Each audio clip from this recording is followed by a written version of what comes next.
Now, Channel 8 Eyewitness News Sports with Matt Reynoldson. Good evening from Memorial Stadium East here in Champaign, where the Huskers hit the road looking for a chance they haven't had in 2 years. Today, Fred Hoiberg turned the page on Nebraska basketball, and perhaps the chapter and the book for a program so yearning to get over the hump. Quarterback Adrian Martinez, say what you want about him, the mistakes, the turnovers. What he did was he willed this offense back into the spotlight. Now, several of these players laced it up at Rosenblatt Stadium back in the day. Now it's TD Ameritrade Park, and several Royals reminisced on their time in the CWS this afternoon. A disappointing performance all around. Such a big build-up all week. College game day here. The facilities announcement yesterday. And Nebraska, simply put, just laid an egg out there. You look at it as a book. The final chapter, it seems, is tonight that starts the new book. What does that mean to you? This defense can take a next step this year. What does that mean to you as a senior leader on this team? You know 11-man football is played on a 100-yard field, but 8-man is played on an 80-yard field. And today we're going 80 yards to get to know Johnson Brock football star Ty Hahn. The wait is finally over. High school football is back in Lincoln. Now, you told us during high school football previews that you have a smaller senior class this year. What underclassmen are you looking at to maybe step up? Do you think coming into this game that your best play would be on defense? What kind of connection do you want to have with this program going forward? Have you thought about it? Long rallies, dramatic points, but in the end, too many balls fell on the Nebraska side of the hardwood they're tearing up behind me. The man they call the Galloping Ghost wrote his legend in the 1920s, but only one team represented the highest highs and the lowest lows of his career, the Nebraska Cornhuskers.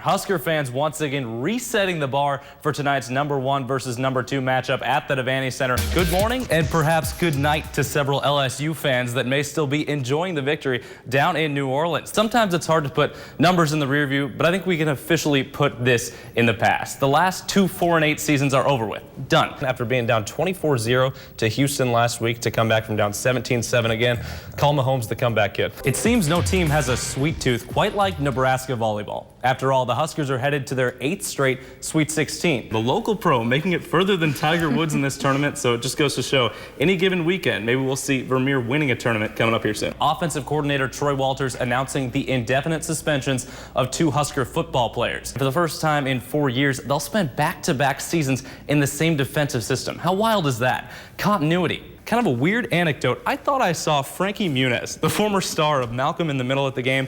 There is a doppelganger in the Nebraska student section. So if you look like Frankie Muniz, congratulations, you look like Hollywood.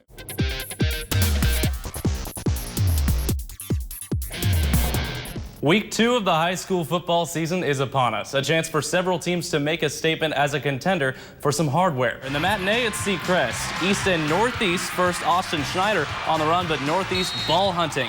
Rockets recover the fumble in their own territory. After a Warriors field goal, Southeast responding. Shadon Shannon weaving through the defense across the goal line. It's 17-14. And then Adrian Martinez on 4th and inches from the 5-yard line powers into the end zone. It's 31-24 Nebraska. Plenty of good dogs at Hawks Field for Bark in the Park. 3rd inning, Nate Fisher showing some bite. The senior lefty turns in a 1-6-3 double play to end his 3rd scoreless frame. Throw those hands up to the sky and celebrate. But maybe a little too much showboating for Cam Mack after this 3, pulling the bow and arrow, and Fred Hoiberg says, get back on defense. Fairbury can feel it now. GACC down to its last out. The fly ball to right finds the glove of Jordan Tracy. The Jeffs, state champions, bring that trophy back to Fairbury for the first time in history.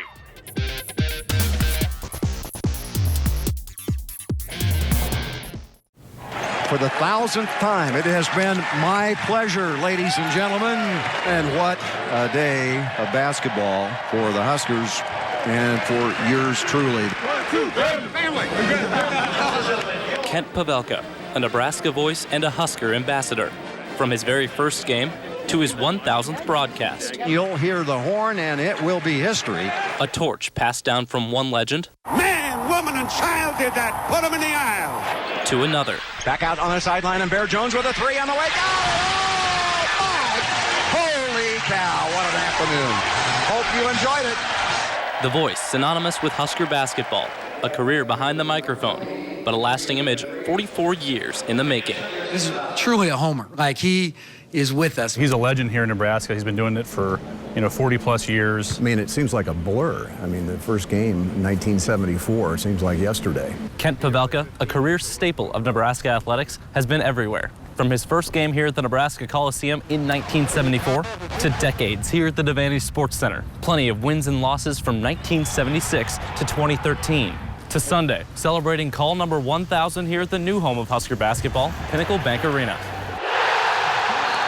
That's the last thing I thought, was that there'd be 3 different venues and I'd still be here, It's a heartfelt thing that I have for this program because of all the relationships over the years. Thanks for being here for number 1,000. Oh, my goodness. There's my buddy, Matt Davison. Oh, my God. He's always treated everyone around here with nothing but respect. I remember my first game I did with him when I was subbing for Davison. I was nervous as can be, and he just made me feel comfortable. And he's the best play-by-play guy around, and Husker Nation's just blessed to have him. He's been great, and I'm happy that we could honor him tonight. I'm really happy we got a W on his 1,000th game. For all Pavelka does for the program, he's perhaps an even bigger hit with the fans, who have come to know some of his signature colorful calls. Double team on Copeland, kick out Watson, got it! And the more recent one. Palmer, step back, 3 on the way, bang, a ring! When you really put your heart and soul into something, and then you get something back from the people that you're broadcasting to, it feels good. Pick and roll, Copeland right, Copeland left-handed dribble, free throw line, elbow shot, got it! It's funny because he'll start to grab my arm when it's a big play and we make an and one. He says, got it. He'll squeeze my arm and get way too excited, but it's a ton of fun, and he's got some classy one-liners, that's for dang sure. Harris will dunk it! Tomahawk with a right hand, in your face! It only made sense that Pavelka would follow in the footsteps of his mentor, legendary Husker broadcaster Lyle Bremser, as both would sit behind the microphone for the better part of a half-century. When I was doing football with Bremser, it wasn't lost on me that he had been around for 40-plus years. These guys are historians. You listen to the play-by-play guy, and he's got some info for you. So, having that, I hope college athletics never loses that, because that's still a cool part of life. I saw how people appreciated him, and my fleeting thought on more than one occasion was, this is where I want to be, and it wouldn't be bad to do your whole career here. There's something to be said for that. I've been really lucky.